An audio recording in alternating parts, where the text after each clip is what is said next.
Episode 11. Desa Raja Desa, Abad 14 M. Kabut pagi menggantung di atas sungai Ciawi yang melingkari bukit. Embun berkilauan di ujung helai daun dan rumput. Sedikit demi sedikit Nyimas Rarasantang merasakan di sekitar sungai itu kehidupan mulai berdenyut. Dalam pandangan mata yang masih perih karena kurang tidur, di kejauhan sebelah barat ia melihat tembok kokoh yang melindungi Keraton Pakuan. Ia baru sadar kalau dirinya sekarang sudah berada di luar tembok keraton. Dan kesadarannya itu hanya sampai pada saat ia mengibaskan selendangnya pada dua orang prajurit jaga hingga sempoyongan menahan kantuk, setelah itu ia tak bisa mengetahui apa yang selanjutnya terjadi. Cicit burung dan kokok ayam di kejauhan sayup-sayup mengisi udara pagi yang tenang. Cahaya matahari menyingsing dan sinarnya yang keperakan menyentuh puncak-puncak pohon, juga menerpa permukaan sungai yang tenang dengan sedikit riak air, memantulkan cahaya matahari pada benda-benda yang ada di atas, beriak-riak berkilauan. Agak jauh ke sebelah selatan, di atas permukaan air masih terlihat kabut yang menggumpal. Nyimas Rarasantang merentangkan tangan, memeluk bungkusan yang ternyata basah. Mungkin karena saat mengendap-endap di pinggir cipakan cilan malam tadi, bungkusan itu terendam air sungai. Ia berdiri, menguap dan menatap langit yang mulai terang. Warna kebiruannya yang bersih menandakan tak akan turun hujan dalam waktu dekat.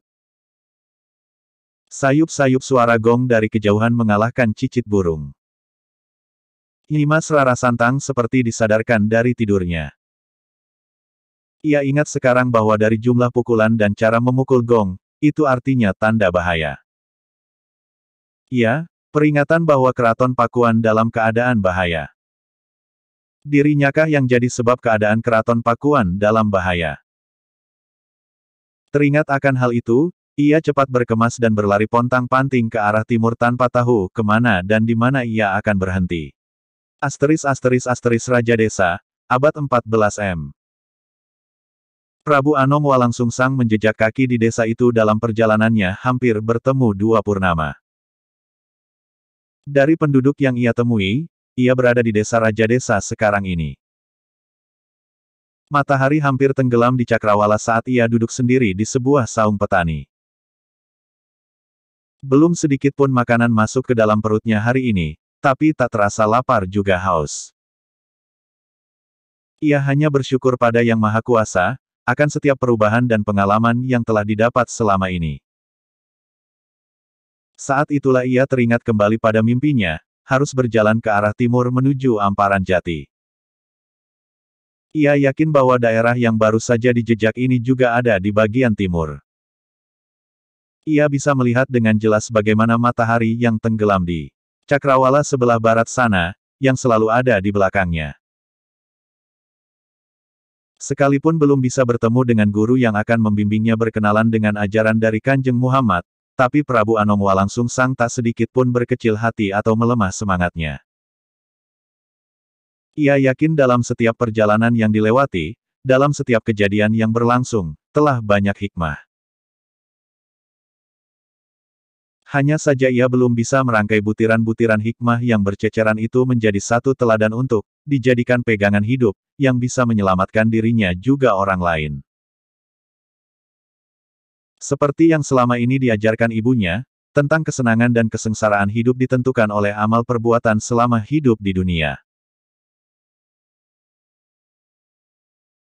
Jika amal perbuatannya baik atau banyak melakukan kebaikan menurut tuntunan ajaran hidup yang berlaku, akan mengalami kesenangan di Saptabuana dan akhirnya K.E. Kahyangan, sekalipun untuk yang terakhir ini Prabu Anom Walangsungsang belum bisa mengerti hakikat. Prabu Anom Walangsungsang berdiri memunggungi matahari yang sudah hampir tenggelam. Ia berdiri kukuh dengan pandangannya lurus ke arah timur, pada hamparan hijau tanah pertanian. Ratu Subanglarang pernah mengajarkan tentang amal perbuatan sesuai dengan ajaran yang dipegangnya, tapi tak sedikit pun pernah memaksa untuk menjalankannya. Kalau saja yang ia cari adalah juga menjadi pegangan hidup ibunya itu, yang tak habis dimengerti adalah kenapa ibunya seperti mengizinkan kepergiannya dari keraton Pakuan. Apakah ini berarti, gumam Prabu Anom Walangsungsang, Kanjeng Ibu memberikan kebebasan untuk menemukan kesejatian hidup, seperti juga adanya pilihan baik dalam ajaran jati Sunda yang dipegang teguh Mahaprabu, ayahku, maupun ajaran yang dipegang teguh Kanjeng Ibu. Ya, Prabu Anom Walangsungsang mengangguk-angguk seperti menemukan pelajaran baru dari perenungannya itu. Kanjeng Ibu pernah bicara bahwa Yang Maha Kuasa memberi dua pilihan jalan, jalan baik dan jalan salah, keduanya dapat menentukan baik dan buruk perjalanan manusia di dunia maupun di alam setelah dunia ini, pikir Walangsungsang. Tak tahu dari mana datangnya dan kapan ia datang. Seorang kakek berjubah putih dengan sorot mata setajam elang tapi memiliki senyum lembut, kini berdiri di sampingnya. Prabu Anom Walangsungsang tersentak kaget. Ketika ia pasang kuda-kuda, posisi siaga atau ancang-ancang dalam bela diri silat sebelum melakukan jurus menyerang atau menahan serangan lawan. Kakek itu terlihat tersenyum makin lebar. Ia mengangkat tangan kanannya seperti memberi isyarat bahwa dirinya tak perlu diwaspadai seperti itu. Kita mulai pertemuan ini tanpa harus ada prasangka jelek, usul kakek itu. Siapa gerangan kakek ini? Akulah Danuwarsi, nak. Dan engkau ini siapa dan dari mana? Danuwarsi. Prabu Anom Walangsungsang bergumam. Danuwarsi. Eyang Danuwarsi. Kakek itu mengangguk pelan. Maafkan aku, Kek, telah salah sangka. Jelas Prabu Anom Walangsungsang seraya menghormat Taksim. Ia pernah mendengar nama itu, kendati masih samar-samar. Entah dari mana mendengarnya, dari cerita kanjeng ibunya atau dari Sri Maharaja Prabu Siliwangi, ayahandanya. Kau belum menjawab pertanyaanku, nak. Siapa gerangan engkau ini? Sedari tadi duduk termenung seperti tak pernah lelah untuk berpikir, Eyang Danuwarsi mulai mengajak bicara. Ditanya seperti itu. Pangeran Walangsungsang tidak langsung bicara melainkan berpikir sejenak karena tidak percaya dengan apa yang dilihatnya. Apakah Eyang Danuwarsi, kakek linuhung ilmu itu tidak bisa menebak siapa diriku? Atau hanya untuk memancing agar aku bicara? Kau aneh dengan pertanyaanku, nak.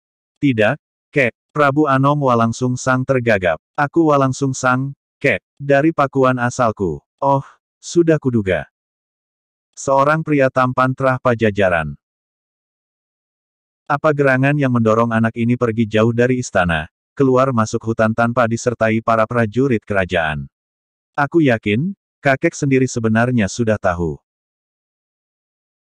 Aku pergi jauh dari Pakuan, karena ingin bertemu dengan seorang guru yang bisa mengajarkan agama Kanjeng Muhammad, seperti aku temukan dalam impianku, Kek. Kakek itukah guru yang sedang aku cari? Bukan, nak. Tapi menurutku kau ini telah berjalan ke arah yang benar. Sekarang mendakilah ke atas Gunung Marapi. Di sana kau akan bertemu dengan yang sedang kau cari. Di sana juga kau akan bertemu dengan calon jodohmu, jelas Eyang Danuwarsi. Betapa gembiranya Prabu Anom Walangsungsang mendengar penjelasan seperti itu. Terlilit rasa gembira yang luar biasa, ia langsung memeluk Eyang Danuwarsi. Tapi ia tersentak kaget, karena yang dipeluk hanya angin semata. Eyang Danuwarsi lenyap dari pandangan mata lahirnya, kendati masih terasa dekat dalam mata batinnya. Prabu Anom Walangsungsang melakukan beberapa gerakan atraktif, tapi tak juga ada perubahan. Ia menempeleng pipinya sendiri dan merasakan sakit, pertanda bahwa ia tidak sedang bermimpi. Prabu Anom Walangsungsang tersenyum sendiri, betapa indahnya apa yang akan terjadi jika memang demikian. Ia akan ketemu dengan guru yang sedang dicari, juga akan ketemu jodoh sekalipun tak pernah ia cari atau pikirkan sebelumnya. Satu lagi, butiran hikmah ia genggam tanpa bisa merangkainya dengan butiran-butiran yang lain.